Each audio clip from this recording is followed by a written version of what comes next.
আলহামদুলিল্লাহি রাব্বিল আলামিন। আসসালাতু ওয়াসসালামু আলা সাইয়্যিদুল মুরসালিন ওয়া আলা আলিহি ওয়া আসহাবিহি আজমাইন।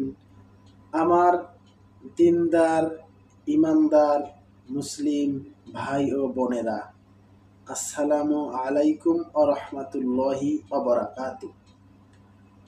আমি আজকে পবিত্র কোরআনের ৪৭ নম্বর সূরা মুহাম্মদ, এই সূরার একটি আয়াত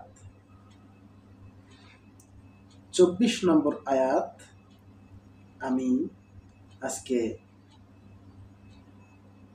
প্রচার করতেছি। ওয়ামা তৌফিকি ইল্লা বিল্লাহ।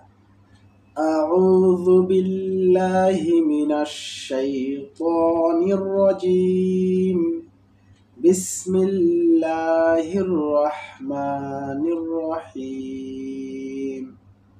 আফালা ইয়াতাদাব্বারুনাল কুরআনা আম আলা কুলুবিন আকফালুহা।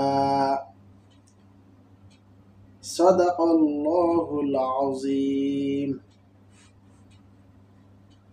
বিতাড়িত মরদুদ শয়তানের ওয়াসওয়াসা থেকে পানা আছে পরম করুণাময় মেহেরবান আল্লাহর নামে শুরু। পবিত্র এই আয়াতে কারিমার অর্থ, মহান রব্বুল আলামিন বলেন, তবে কি তারা কোরআন সম্বন্ধে গভীরভাবে চিন্তা ভাবনা করে না, না তাদের অন্তরে তালাবদ্ধ? আসুন আমার প্রিয় দিনদার, ইমানদার মুসলিম ভাই ও বোনেরা, আমরা কোরআন সম্পর্কে জানি, কোরআন সম্পর্কে বুঝি। সর্বপ্রথম আমাদেরকে পড়তে হবে।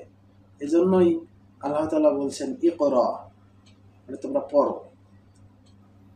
পড়তে হবে আমাদেরকে, তারপরে জানতে হবে। পড়লেই আমরা জানতে পারবো। তো আমাদেরকে মহান রব্বুল আলামিন কোরআনুল কারীম পড়ে বুঝার তৌফিক দান করুক। সকলে বলি আমিন। তো মহান রব আমাদেরকে বুঝার তৌফিক দান করুক। আমিন। আসসালামু আলাইকুম ওয়া রাহমাতুল্লাহি ওয়া বারাকাতুহু।